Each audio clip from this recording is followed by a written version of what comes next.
तो भाई यहाँ अब हमारे पास तराजू के बाएं तरफ न सिर्फ ये नामालूम वजन x की 3 ईंटें हैं, बल्कि 1-1 किलो की 2 ईंटें भी मौजूद हैं। और भाई हम चाहते हैं कि हम इस x का वजन मालूम करें। लेकिन शुरू करने से पहले मैं चाहती हूँ कि आप इस खूबसूरत सी तस्वीर को ज़रा मैथमेटिकल इक्वेशन के तौर पे लिखें। और एक इशारा जो मैं आपको दे सकती हूँ फ़िलहाल, वो ये है कि इक्वेशन में भी जो तराजू का बायां हिस्सा है, वो बराबर होना चाहिए तराजू के दाएं हिस्से के। तो भाई बाएं तरफ हमारे पास x किलो की 3 ईंटें हैं, तो इसको मैं x जमा x जमा x की सूरत में भी लिख सकती हूँ, या इसको हम सिर्फ 3x की शक्ल में भी लिख सकते हैं, बात एक ही है। और फिर यहाँ 1-1 किलो के 2 ईंटें भी मौजूद हैं, यानी ये कुल 2 किलो के बराबर हैं, और इसलिए हम यहाँ 2 जमा कर देंगे। तो इसका मतलब ये हुआ कि तराजू का जो बायां हिस्सा है उसका वजन 3x जमा 2 है। अच्छा, अब आते हैं दाएं तरफ। यहाँ हमारे पास 1-1 किलो के 1 2 3 4 5 6 7 बहुत ज़्यादा हैं ये, 9 10 11 12 13 14 ईंटें हैं भाई यहाँ पर, यानी दाएं हिस्से का कुल वजन 14 किलो के बराबर है।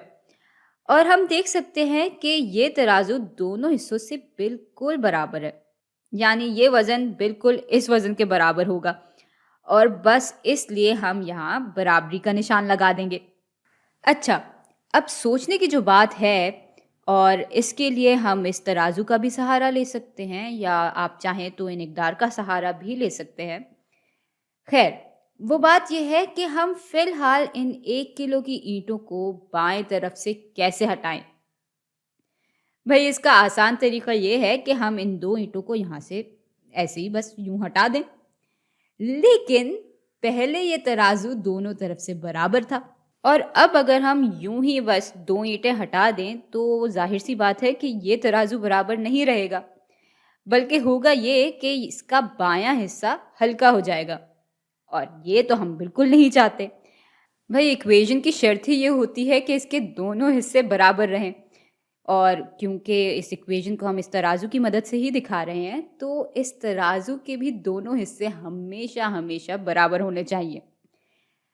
अब भाई बराबरी कायम रखने के लिए फिर हमें यहाँ से भी 2 ईंटें हटानी होंगी जो 1-1 किलो की हैं, यानी यहाँ से 2 किलो का वजन हटाना होगा। और भाई मैथमेटिक्स के नज़रिए से देखें तो हम बुनियादी तौर पे दोनों हिस्सों से बस 2 किलो माइनस कर रहे हैं।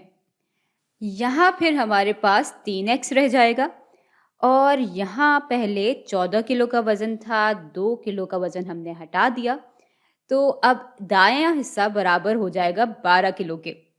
तो भाई जो काम हमने तराजू पे किया था उसको हमने इक्वेशन की सूरत में भी दिखा दिया है। बाएं हिस्से का वजन 3x के बराबर है और दाएं हिस्से का वजन 12 के बराबर है।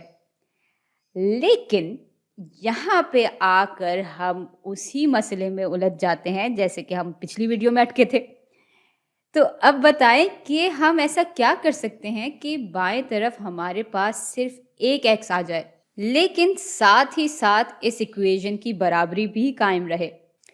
तो भाई इस बारे में सोचने का एक आसान तरीका ये है कि अगर मुझे यहाँ पे सिर्फ एक x चाहिए, तो बुनियादी तौर पे मैं कह रही हूँ कि मुझे बाएं हिस्से का 1/3 हिस्सा चाहिए, यानी ये एक x इस बाएं हिस्से के 1/3 वजन के बराबर है।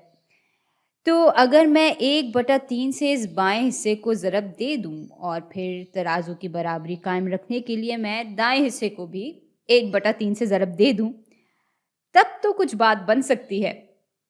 चलें ऐसा करके देखते हैं। तो इस हिस्से को ज़रब दे देते हैं 1/3 से, और फिर दाएं हिस्से को भी ज़रब दे देते हैं 1/3 से। तो अब हमारी इक्वेशन कुछ इस तरह की दिख रही होगी। अच्छा, अब अगर तराजू पे यही चीज़ दिखाना चाहें हम, तो इन 2 ईंटों को हटा देंगे, क्योंकि भाई हम बाएं तरफ का सिर्फ 1/3 हिस्सा रखना चाह रहे हैं, और फिर इसी तरह हम दाएं तरफ का भी सिर्फ 1/3 हिस्सा रखेंगे, और 12 का 1/3 हिस्सा बराबर हो जाता है 4 के, यानी हम सिर्फ 4 ईंटें ही यहाँ रखेंगे। तो यहाँ 4 के सिवा सारी ईंटें हटा देते हैं। हाँ, तो अब यहाँ सिर्फ x की ईंट बच जाएगी और यहाँ 1-1 किलो के 4 ईंटें बच गईं। अच्छा, अब इसी चीज़ को हम मैथमेटिकली भी दिखा सकते हैं। 1/3 ज़रब 3x बराबर हो जाएंगे x के, और दाएं तरफ 12 ज़रब 1/3 बराबर हो जाते हैं 4 के। और भाई चूंकि हमने एक ही अमल तराजू के दोनों हिस्सों पे किया है, इसलिए बेफिक्र रहें, तराजू की बराबरी कायम ही रही है। तो भाई अगर x और ये 1-1 किलो की 4 ईंटें इस तवाज़ुन को कायम रख पा रही हैं, इसका मतलब ये हुआ कि x का वज़न बराबर है 4 किलो के।